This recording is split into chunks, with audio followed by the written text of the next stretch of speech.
Jaipal Shastri Sanskrit channel में आप सभी विद्वानों का हार्दिक अभिनंदन है, स्वागत है।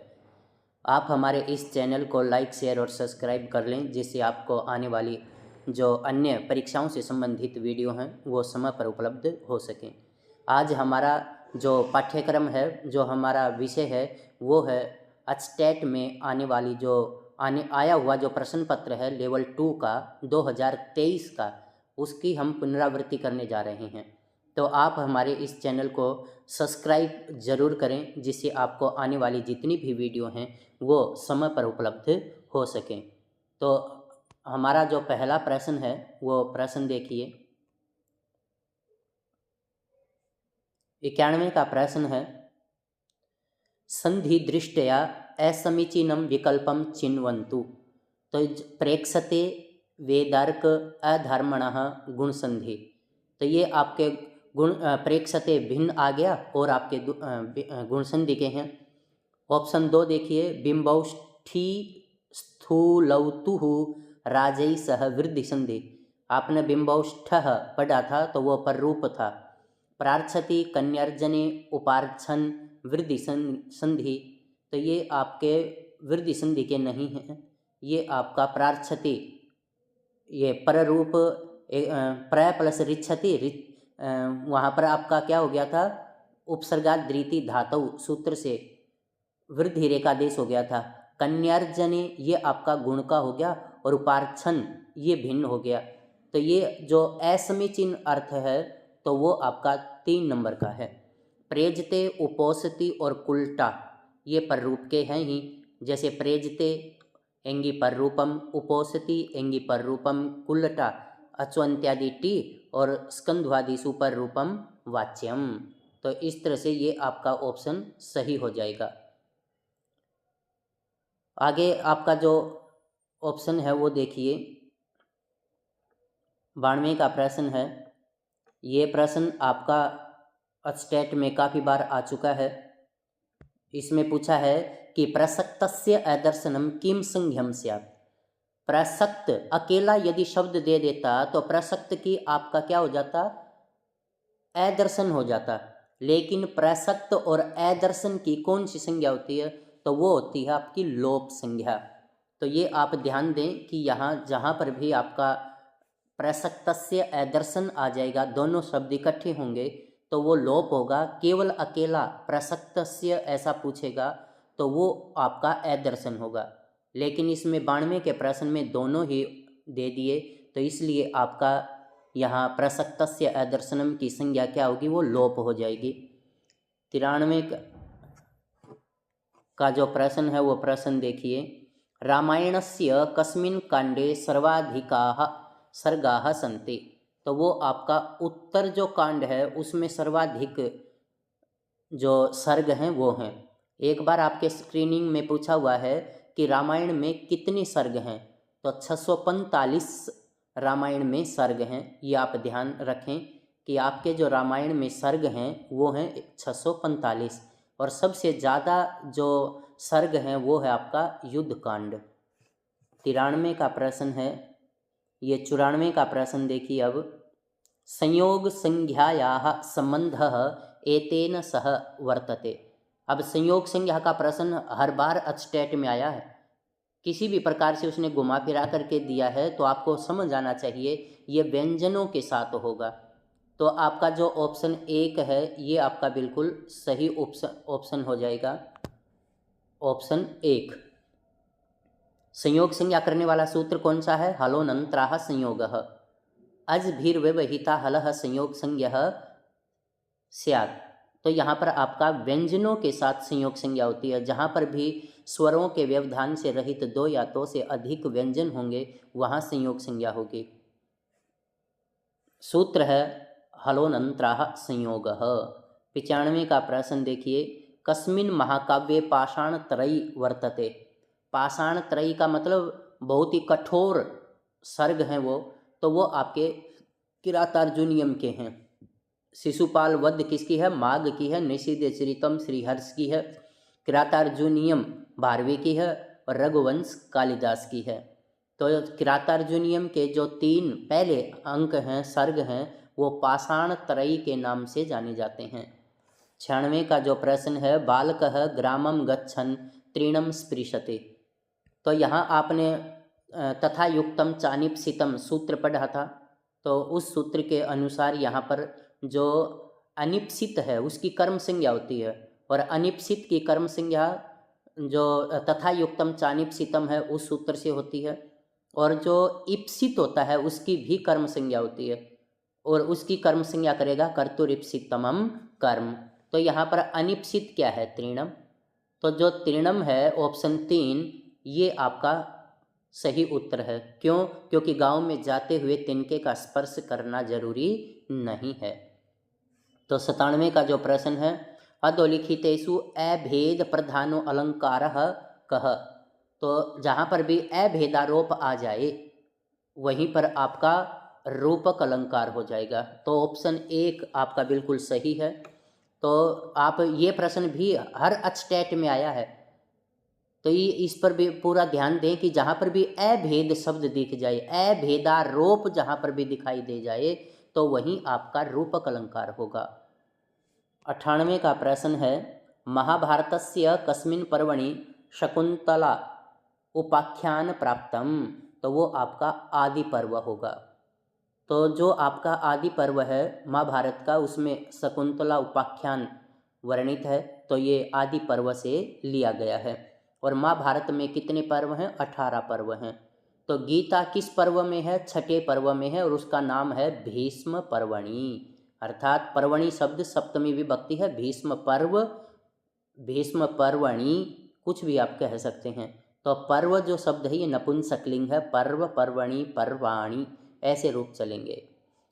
99 का जो प्रश्न है, अधोलिखितेषु सवर्ण दृष्टया उचितम विकल्पम चिनुत। तो यहाँ पर देखिए ई चवर्ग तय, तो चवर्ग में तय नहीं आता, तो ये विकल्प आपका उचित नहीं है। कवर्ग ड और विसर्ग ये भी उचित नहीं है। व तवर्ग ग ये भी नहीं है, और ल और तवर्ग स, तो ऋतुलसानाम दंताः। तो ये आपका ऑप्शन 4 बिल्कुल सही ऑप्शन है। तो आप जो उच्चारण स्थान हैं वो भी बहुत अच्छे से याद कर लें, क्योंकि ये उच्चारण स्थान से ही संबंधित है। अकुह विसर्जनीयानां कंठः, ईचु यसानां तालु, ऋतुलसानां दन्तः, ऋटुरसानां मूर्धा, उपपद्धमान्यानाम् ओष्ठः, एदयितोः कंठोष्ठम, कंठतालु, एदयितोः कंठतालु, ओदौतोः कंठोष्ठम, वकारस्य दंतोष्ठः। तो इस तरह से आप ये उच्चारण स्थान भी अच्छे से याद कर लेना। रावणस्य 10 आननानि आसन् इत्यस्य वाक्यस्य एकवचने रूपम अस्ति। अब आपने जो संख्या विशेष विशेषण पढ़ते समय ध्यान दिया हो, तो हमने संख्या विशेष विशेषण जैसे पुल्लिंग, स्त्रीलिंग और नपुंसकलिंग में एकः, एका, एकम, और फिर हमने वहाँ पर इनको द्विवचन होते हुए भी एक वचन में क्रिया को लगाया था। जैसे द्वयम शब्द के पीछे लगा देंगे बालक द्वयम, बालक त्रयम, बालक चतुष्टकम, बालक पंचकम, बालक षष्ठकम, बालक सप्तकम, बालक अष्टकम, बालक नवकम, बालक दशकम। और क्रिया एक वचन में आएगी। जब ये शब्द किसी के भी पीछे लग जाएगा तो आपकी क्रिया एक वचन की आएगी। रावणस्य दशाननम आसन, ये भी अशुद्ध है। रावणस्य दशाननम आसीत, ये भी। रावणस्य आनन दशकम आसन, दशकम तो लगा दिया लेकिन आसन क्रिया बहुवचन में लगा दे, लेकिन आपकी क्रिया कैसी आएगी? एक वचन में। तो जो ऑप्शन 4 है ये आपका बिल्कुल सही ऑप्शन है, रावणस्य आनन दशकम आसीत। तो इस तरह से आप ये संख्या विशेष विशेषण को ध्यान से देखें। 101 का प्रश्न है, 10 कुमार चरितस्य नायिका का, तो उसकी जो नायिका थी वो अवंती सुंदरी, ये नायिका हो जाएगी। 102 का प्रश्न देखिए, शुष्कः इत्यत्र केन सूत्रेण कतः प्रत्ययः भवति। तो कतः प्रत्यय किससे होगा? जो आपका शुष्क में कतः प्रत्यय किससे होगा? वो होगा निष्ठा से। शुसह कह, ये जो शुष्क है में जो क है ये तय को ही क हुआ है और उस वो सुसह क है इस सूत्र ने किया है। लेकिन निष्ठा संज्ञक प्रत्यय कितने हैं? 2। कत कत्वतु निष्ठा। और निष्ठा में 2 ही प्रत्यय आते हैं, कत और कत्वतु, इन्हीं की निष्ठा संज्ञा होती है। तो शुष्क में जो कत प्रत्यय होता है वो निष्ठा सूत्र से होता है। 103 का जो प्रश्न है वो देखिए, वी प्लस नी प्लस पत प्लस घय।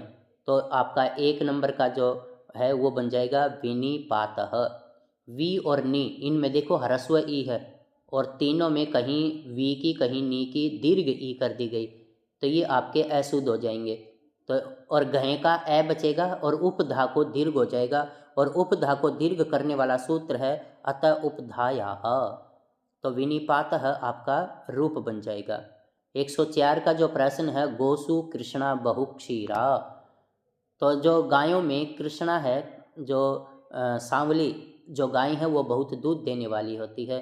तो ये आपका गुण योग में सप्तमी विभक्ति हो जाएगी, और ये इसका हो जाए जो सूत्र है वो है यस्य च भावेन भाव लक्षणम। 105 का जो प्रश्न है वो प्रश्न देखिए, गुरुणा गुरुभ्याम गुरुभिः, गुरुणा गुरुभ्याम गुरुभिः, और यहाँ पर भगवतः भगवतोः भगवताम, ये भगवत शब्द का षष्ठी विभक्ति, तो भगवतो हो, ये इसने क्या दे दिया? भगवत्यो हो। तो ये आपका जो ऑप्शन है ये ही आपका कैसा हो जाएगा? असमीचीन हो जाएगा।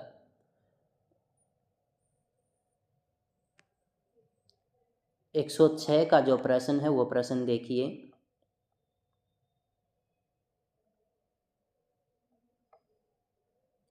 सामाजिकः इत्यस्मिन् पदे प्रकृति प्रत्ययौ स्तः। तो यहाँ पर जो समाज प्लस ठक है ये आ जाएगा, लेकिन इक नहीं होगा। हिंदी में हम इक मान लेते हैं, लेकिन यहाँ संस्कृत में समाज प्लस ठक ऐसा होगा। अधोलिखितेषु शुद्ध वाक्यम चिन्वन्तु। तो आपने शुद्ध वाक्य चुनना है। सह चोराय संक्रुध्यते। अब देखो क्रुद्ध धातु से आगे सम उपसर्ग आ गया, और उपसर्ग के आने के कारण दूसरी विभक्ति आनी थी, इसने चतुर्थी लगा दी। गंगा हिमवते प्रभवती, गंगा हिमालय से निकलती, यहाँ पंचमी आनी थी, इसने सप्तमी लगा दी। और आगतेभ्यः विप्रेभ्यो दक्षिणाम देहि। तो ये आपका जो 3 नंबर का ऑप्शन है, आगतेभ्यो विप्रेभ्यो दक्षिणाम देहि, ये आपका बिल्कुल सही उत्तर है। और पिता पुत्रम सनिहयति, सनिह धातु के योग में, वैसे तो ये धातु ही गलत दे रखी है, लेकिन जहाँ पर भी सनिह धातु का योग होगा वहाँ आपकी सप्तमी विभक्ति आएगी। तो इस तरह से आपका जो 3 ऑप्शन है, क्योंकि दा धातु के योग में चतुर्थी विभक्ति होती है, और ये इसने चतुर्थी विभक्ति का बहुवचन का रूप दिया है। 108 का जो प्रश्न है वो देखिए, अधोलिखितेषु कृत्य प्रत्ययः नास्ति, तव्यत अनियर और यत नहीं है। तव्यत अनियर और यत ये तो कृत प्रत्यय हैं, ण्यत तव्य और यत ये भी हैं। केलिमर और ल्यप, आपका जो केलिमर है ये तो है क्या कृत प्रत्यय, लेकिन ल्यप प्रत्यय जो है ये आपका कृत प्रत्यय नहीं है। क्यप यत और ण्यत ये भी आपके कृत प्रत्यय हैं, और कृत प्रत्यय की जो संख्या है वो 7 है। कादियो मावसानः अस्मिन् प्रयत्ने आयान्ति। तो ये तो आपको पता ही है, ये तो अचटेट की परीक्षा में हर बार आया है, स्पृष्ट हैं। और कादियो मावसानः स्पृष्ट हैं, कैसे लेकर के मैं तक ये 25 वर्ण होते हैं। स्पृष्ट का ही दूसरा नाम स्पृष्ट है, और इन्हें स्पर्श भी कहते हैं। 110 का प्रश्न है, न खलु बाणः सन्निपात्यो अयम अस्मिन्। अत्र जो खलु अव्यय है कस्मिन् अर्थे प्रयुक्त है, तो ये किस अर्थ में प्रयुक्त हुआ है? ये यहाँ उसको एक कुशामंद की गई है, अनुनय किया गया है, प्रार्थना की गई है कि आप अपना बाण इनके ऊपर ना छोड़ें। तो इस तरह से ये आपके क्या है? अनुनय अर्थ में प्रयुक्त हुआ है। 111 का जो प्रश्न है वो प्रश्न देखिए, अहम च त्वं च रामश्च वाराणस्याम अधोलिखितेषु उचितम क्रियापदम चिन्वन्तु। तो क्या आएगा? अब देखो, अहम उत्तम पुरुष, त्वम मध्यम पुरुष और राम प्रथम पुरुष। तो यहाँ किसकी प्रधानता हो गई? उत्तम पुरुष की। तो पठिष्यामः। तो 1 नंबर का जो ऑप्शन है ये आपका बिल्कुल सही ऑप्शन हो जाएगा। 112 का जो प्रश्न है, इस बालिका को पढ़ना अच्छा लगता है। अस्य संस्कृतानुवादः वर्तते। तो इसका जो संस्कृत का अनुवाद है, इमां बालिकां पठनं रोचते, इमां बालिकां पठनं रोचते, अस्यै बालिकायै पठनं रोचते, अस्याः बालिकायाः पठनं रोचते, एतां बालिकां पठनं रोचते।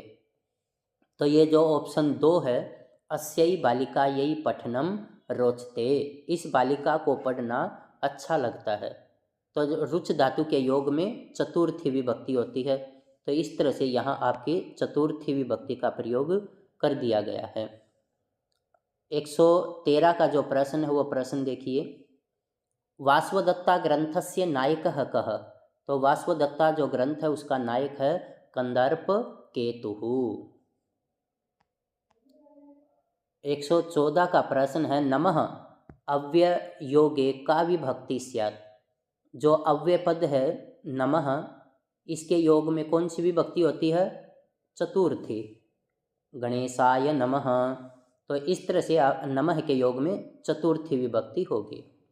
शूर्पणखा इत्यस्मिन् अणत्व विधानम सूत्रम स्यात्। तो यहाँ जो शूर्पणखा है इसमें आप जब ङीस प्रत्यय करते हैं, स्वांगात चोपसर्जनात् असंयोगोपधात, तो आपका वहाँ पर एक सूत्र है नख मुखात संज्ञायम, ये निषेध कर देगा। अजाद्य तष्टाप से टाप प्रत्यय होगा, फिर शूर्प नख ऐसा शब्द लेंगे और टाप प्रत्यय करेंगे। लेकिन न को अण कौन करेगा? अटकुपांग नुम्यवायपी, ये एक पद में करता है, लेकिन आपके पास 2 पद हैं, शूर्प और नख। शूर्प बोलते हैं छाज को और नख है नाखून। तो छाज के समान नाखून थे जिसके, वो है शूर्पणखा।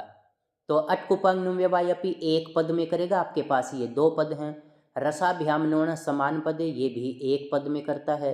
तो फिर आपका जो पूर्व पदार्थ संध्यायामगः, ये जो सूत्र है ये आपके 2 पद में न को अण करने वाला है।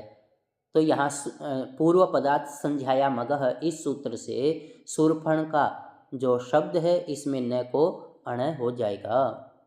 अधोलिखितेषु कस्य वर्णनम कादम्बर्यां नास्ति? अच्छोद सरोवर का भी है, पंपा सरोवर का भी है, सालमली वृक्ष का भी है, लेकिन देवदारू नामक जो वृक्ष है उसका वर्णन कादम्बरी में नहीं है।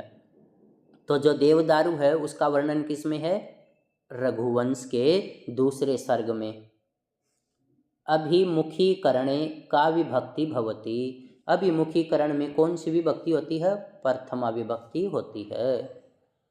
118 का प्रश्न है, हरिरम्यः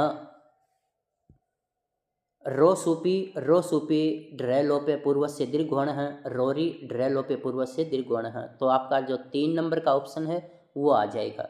आपने यहाँ हरीश प्लस रम्य सजुसो रूह, फिर रै स बचाया, स को रू किया और रू का फिर रै बचाया, रोरी से रै का लोप किया और ड्रैलोपे पूर्व से दीर्घवर्ण से दीर्घ कर दिया।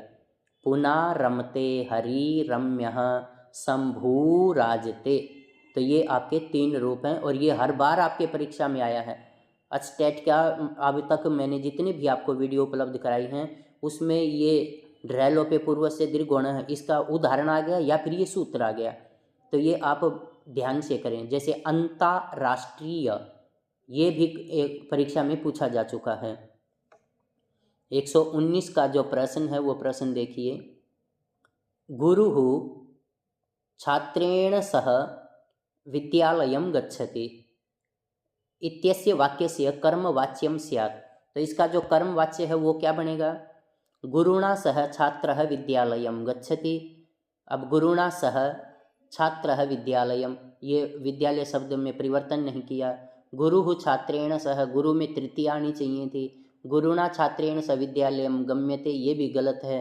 गुरुणा छात्रेण सह विद्यालयः गम्यते।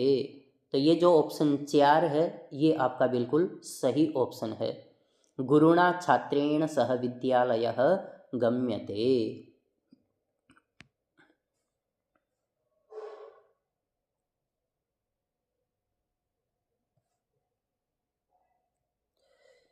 ये देखिए, अधोलिखितेषु का सूक्ति ही नीति सत्के नास्ति। वागभूषणम भूषणम न खलु वयस्तेजसो हेतुः मनोरथानाम अगतिर्न विद्यते नाना फलैः फलति कल्पलतेव भूमिः। ये जो आपके मनोरथानाम अगतिर न विद्यते, ये सूक्ति इसकी नीति शतक की नहीं है। नश्चापदान्तस्य झलि सूत्रस्य उदाहरणम नास्ति। तो नश्चापदान्तस्य झलि क्या करता है?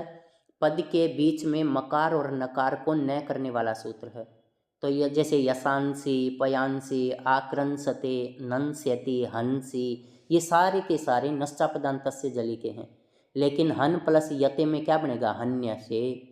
तो ये आपका जो ऑप्शन 1 है ये बिल्कुल सही ऑप्शन हो जाएगा। 122 का प्रश्न है, शांतमिदम आश्रम पदम स्फुरति च बाहु कुतः फलमिहास्य अथवा भवितव्यानां द्वाराणि भवन्ति सर्वत्र। तो कहता है कि इसमें कौन सा श्लेष है? तो इसमें आपका अर्थांतर न्यास अलंकार हो जाएगा।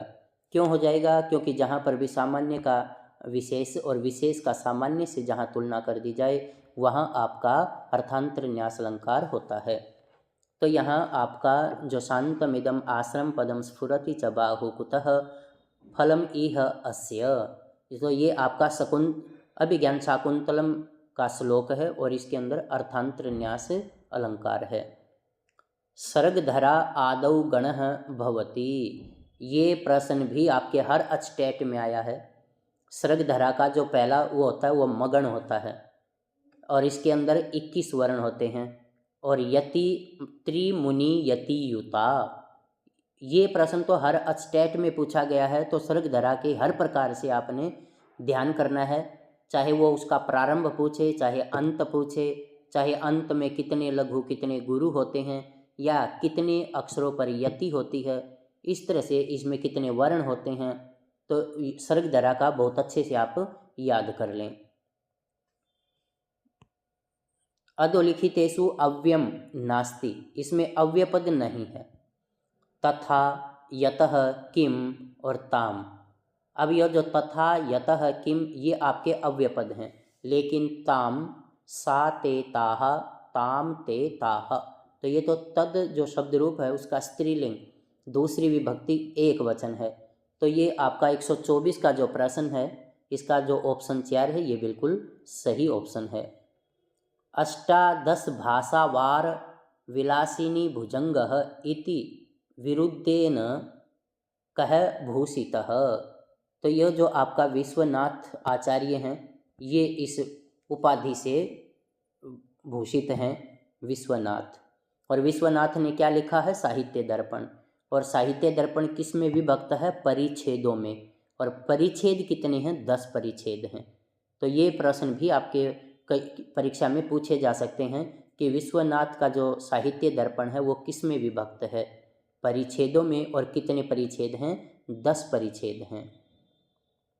126 का जो प्रश्न है वो प्रश्न देखिए, इज्यते अनेन इति खालिस्तान कस्य वेदस्य निर्वचनमस्ति। ये है आपका यजुर्वेद का। बहुव्रीहि समास दृष्टया समीचीनम विकल्पम चिन्वन्तु। जो बहुव्रीहि समास है उसका सही विकल्प चुनिए। तो इसका जो सही विकल्प है वो आपने देखा था कि हलदंतात 3 नंबर का जो ऑप्शन है, हलदंतात अदंतात च सप्तम्याः एलुक उत्तरपदे परे संज्ञायाम गम्य मानायाम। अर्थात जहाँ पर भी हलंत हो उत्तर पद में सप्तमी विभक्ति आ जाए, जैसे कंठे कालः, कंठे कालो यस्य सह, तो वहाँ पर कंठे की जो सप्तमी विभक्ति है उसका एलुक हो गया, अर्थात लोप नहीं हुआ। कंठ कालः ऐसा नहीं बना, कंठे कालः ऐसा रूप बनता है। तो आपका इसका जो ऑप्शन 3 है ये बिल्कुल सही। 128 का प्रश्न है, पंचानाम नदीनां समाहारः। पंचानां नदीनां समाहारः इत्यस्य समासः अस्ति। पंचनदी द्विगु समास ये नहीं है, पंचनदी अव्ययभाव समास ये नहीं है, पंचनदम अव्ययभाव समास जो आपका ऑप्शन 3 है, नदी ग्राह्यणीभ्यश्च। तो ये एक सूत्र है जो टच प्रत्यय करता है, तो टच प्रत्यय करने के बाद आपका रूप बनेगा पंचनदम और पंचनदी ही, उसके विसर्ग होंगे और वो ह्रस्व ई होगी। जैसे यहाँ पर इसने दिया ना पंच नदी अव्ययभाव समास 2 नंबर का, लेकिन यहाँ यदि ये विसर्ग और लगा देता तो ये आपका अव्ययभाव समास का रूप बन जाता। लेकिन अब इसने यहाँ विसर्ग न लगा करके पंचनदम दे दिया, तो ये आपका अव्ययभाव समास बन जाएगा। तो 128 का जो प्रश्न है 3, ये आपका बिल्कुल सही ऑप्शन है। 129 का प्रश्न देखिए,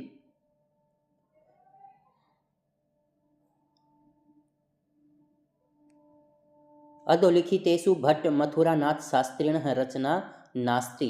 तो भट्ट मथुरानंद जो शास्त्री जी हैं उनकी रचना नहीं है, वो है नगर वैभवम।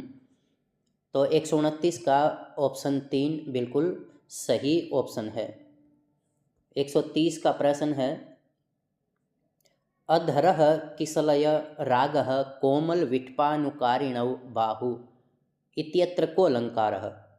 तो यहाँ पर कोमल जो उसकी भुजाएं हैं उनके साथ उपमा दी गई है, तो ये आपका उपमा अलंकार हो जाएगा।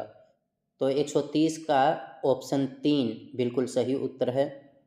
131 का प्रश्न देखिए, अधोलिखितेषु समासेषु दृष्ट्या असमीचीनं विकल्पं चिन्वन्तु।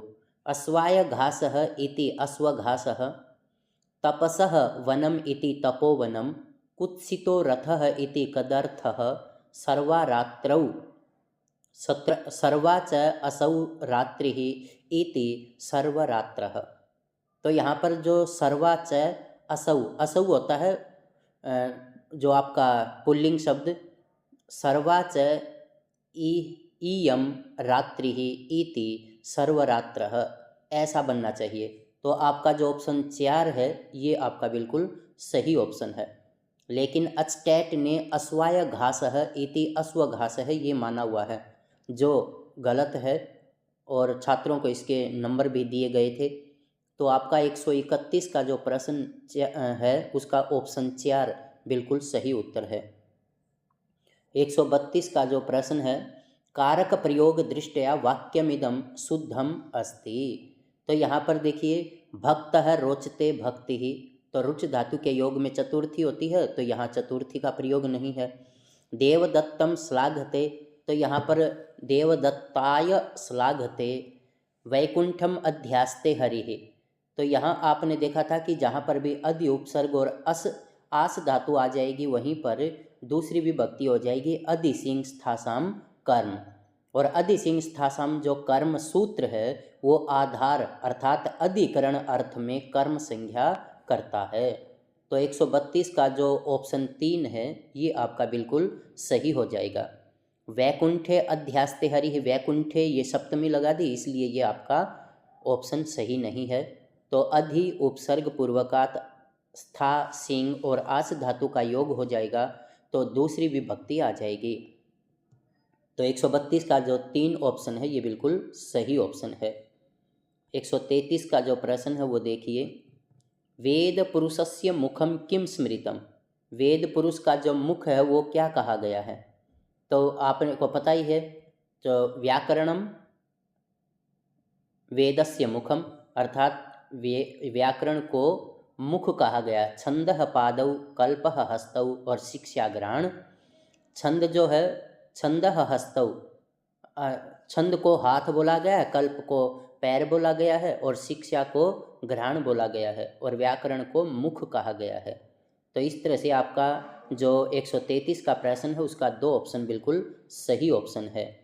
134 का प्रश्न देखिए, अधोलिखितेषु नाट्यशास्त्र टीकाकारेषु चित्रतुर्गन्याय इत्यस्य समर्थकः आसीत् श्रीशंकुकः। जो चित्रतुर्गन्याय है उसके समर्थक थे श्रीशंकुक। तो आपका जो ऑप्शन 4 है 134 का, ये आपका बिल्कुल सही उत्तर है। 135 का प्रश्न देखिए, परीक्षा इत्यस्मिन् उपसर्गः वर्तते। तो इसका जो उपसर्ग है वो एक है परी। ये तो बिल्कुल आसान है, परी प्लस इक्स तो बन जाएगा परीक्ष। टाप प्रत्यय कर देंगे तो परीक्षा। 136 का जो प्रश्न है ये आप समझिए कि ये कैसे है।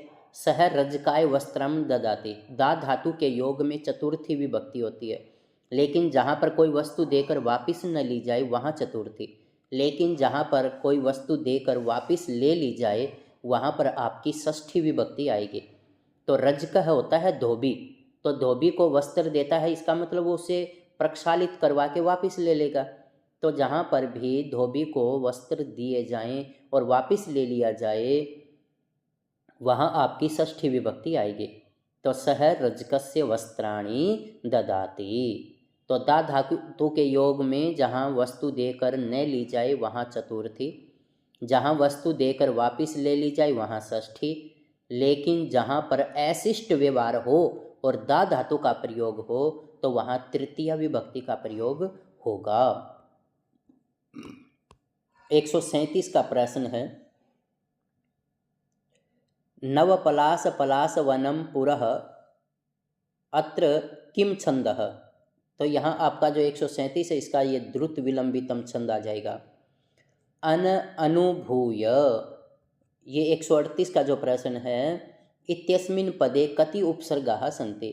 तो यहाँ पर कितने उपसर्ग हैं, यहाँ अनु एक ही उपसर्ग है, अन उपसर्ग नहीं होता, इसलिए जो अनु है ये आपका एक ही उपसर्ग है।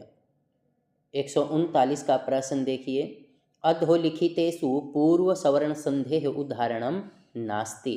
तो पूर्व सवर्ण जो संधि है उसका उदाहरण नहीं है, तो ये आपका विपल्लिनः ये उदाहरण हो जाएगा। 140 का प्रश्न है, देवपूजकः इत्यस्मिन् पदे समासो वर्तते। तो देवपूजकः इसमें समास है साक पार्थिवादि समासः, कर्मधारय समासः, चतुर्थी तत्पुरुष समासः, षष्ठी तत्पुरुष समासः। तो इसके अंदर आपका षष्ठी तत्पुरुष समास आ जाएगा। देवस्य पूजकः अर्थात देवता का पूजक, तो पुजारी जैसे होता है, तो ये षष्ठी तत्पुरुष समास हो जाएगा। 141 का प्रश्न है यहाँ पर, शिवच्छाया। तो ये आपने जब हल संधि पढ़ी थी तो उसमें देखा होगा, तो शिव प्लस छाया, तो ये जो च आया है ये छे च सूत्र से तुक कर दिया गया और स्तोष चुनाश्चुह ने तवर्ग को चवर्ग कर दिया, तो आपका रूप बन जाएगा शिवच्छाया। तो इसका जो 1 नंबर का ऑप्शन है ये आपका बिल्कुल सही ऑप्शन है। कश्चिद कविः इत्यस्य ग्रंथस्य रचनाकारः। तो यहाँ पर ये जो है कश्चिद कविः, इसके रचनाकार कौन हैं, तो ये गिरिधर शर्मा चतुर्वेदी जी हैं, लेकिन ये आपके स्टेट के जो पाठ्यक्रम है उसके अंदर नहीं दिया हुआ कवि, तो इसलिए यहाँ आपको ये इस तरह का यदि कोई प्रश्न आता है तो उसके आपको नंबर दिए जाएंगे। तो यहाँ जो संजू है डीएवी स्कूल में पढ़ाती है वहाँ जींद में, तो उन्होंने वीडियो को देखा और उसमें फिर उन्होंने एक कमेंट डाला था कि आपने 5-6 कवियों का नाम लिया है, तो वे कवि की रचनाएं कौन कौन सी हैं कृपया वे भी बताएं। तो मैं आपको वो एक वीडियो उपलब्ध कराऊंगा जो हमारे स्टेट के पाठ्यक्रम में जिन कवियों का पाठ्यक्रम में स्थान है, उन्हें जो पाठ्यक्रम में लिया गया है, उनकी कौन कौन सी प्रमुख रचनाएं हैं, उन सब का भी परिचय आप लोगों को मैं उपलब्ध कराऊंगा। तो संजू ने ये बहुत अच्छी बात मुझे याद दिलाई। तो 141 का प्रश्न जो है उसका 1 नंबर आ जाएगा। 143 का प्रश्न है, सुमेलितम कृत्वा समुचितम विकल्पम चिन्नुत। तो यहाँ पर ये जो प्रश्न है, ईश कृष्णऊ, इसका क्या है, ईश आज़ादी आ गया, तो ए का 3, तो आपके पास देखिए ए का 3 ऑप्शन, यहाँ पर देखिए 3 3 3, तो ऑप्शन 3 जो है ये तो है नहीं, 1 2 और 4 इनमें से ये है। अब देखिए बै शिव केशवऊ अल्पाचतरम, बै का 1, तो आपका 1 और 2, यहाँ पर जो 1 और 2 हैं इनमें आपके ये दे रखा है, तो आपका अब ऑप्शन हुआ 1 या 2। अब आप देखिए से माता पितरऊ अभ्यर्हितंच, तो जो माता से का है वो है 4, तो से के अंदर 4 देखिए 2 नंबर में है, तो इसलिए आपका जो ऑप्शन 2 है ये बिल्कुल सही ऑप्शन हो जाएगा। तो ये आप ध्यान दें। अब इसमें आपने मिलाना कैसे वो एक बार देखें। ईश कृष्णव द्वंद्व समास में जब आपने पढ़ा था तो आज़ादी जो होगा वो आदि में आएगा, तो ईश आदि में आ गया तो 3 नंबर आ गया। तो यहाँ आपका जो ईश कृष्णव है इसका आ गया ए, तो ये आपका 1 नंबर आ जाएगा, 1 नंबर। अब जो शिव केशवऊ है ये है अल्पाचतरम, तो ये 2 नंबर आ जाएगा। माता पितरऊ ये अभ्यर्हितंच, ये 3 नंबर आ जाएगा। और हरिहरऊ ये घी संज्ञक है, तो ये 4 नंबर आ जाएगा। अब आपने ये मिलान कर लेना है कि यहाँ आपके 2 4 1 3, तो ये 2 4 1 3 ये किस में आएंगे, अब ये देखिए 2 4 1 3,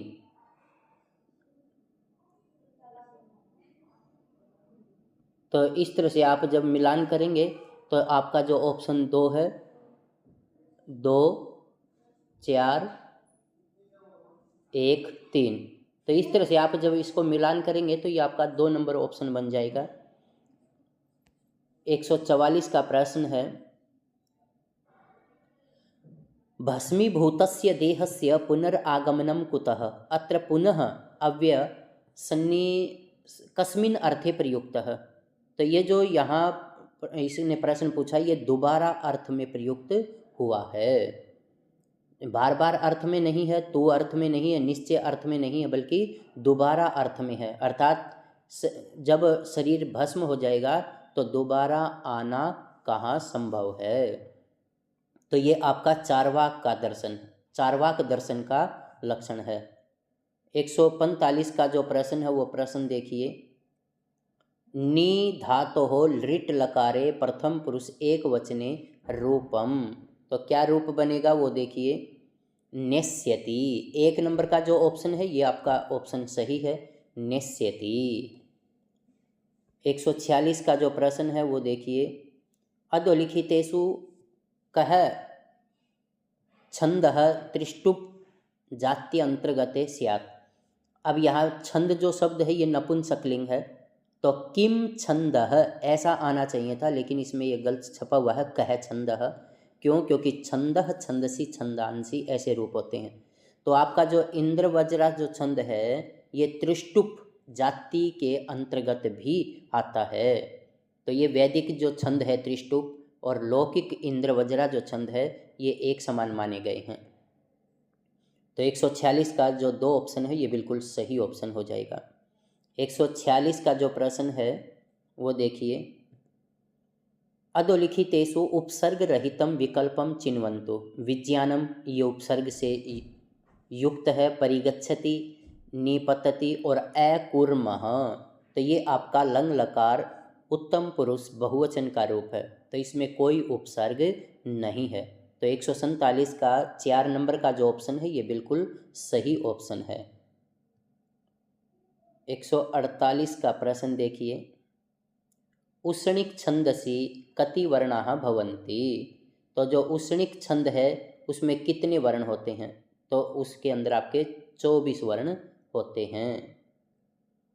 149 का देखिए, अधोलिखितेषु तसील प्रत्यांतः अव्ययो नास्ति, अर्थात इनमें से जो ऑप्शन दे रखे इनमें कौन सा ऐसा वर्ण है जिसमें तसील प्रत्यय का प्रयोग नहीं हुआ है। जो प्रातः शब्द है इसमें तसिल प्रत्यय का प्रयोग नहीं हुआ है। कैसे? क्योंकि प्रातर शब्द होता है, ये अव्यय होता है। प्रातः ऊंचई, ऊंचैस नीचैस, ऊंचैः नीचैः, प्रातर प्रातः, इतः ततः कुतः, ये आपके अव्यय प्रत्यांत हैं।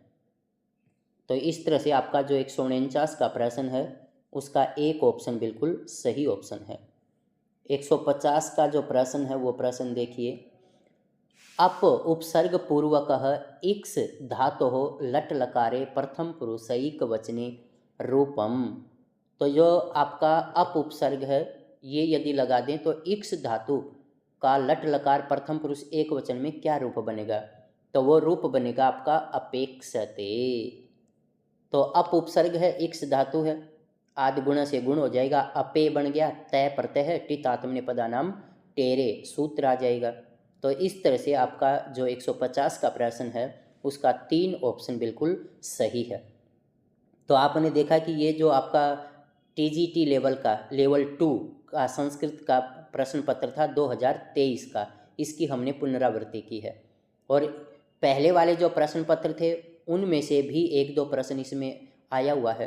तो इस तरह से आप 19, 20, 21, 22 और 23 ये हमने सारे के सारे प्रश्न पत्र अपने इस YouTube channel Jaipal Shastri channel में डाल दिए हैं। आप एक बार इनकी पुनरावृत्ति कर लेंगे तो आपको प्रश्न करने में कोई, प्रश्नों का उत्तर देने में कोई कठिनाई नहीं होगी। और मेरा पूर्ण विश्वास है कि आप जरूर सफल होंगे। इन्हीं शुभ कामनाओं के साथ आप सभी का बहुत बहुत धन्यवाद।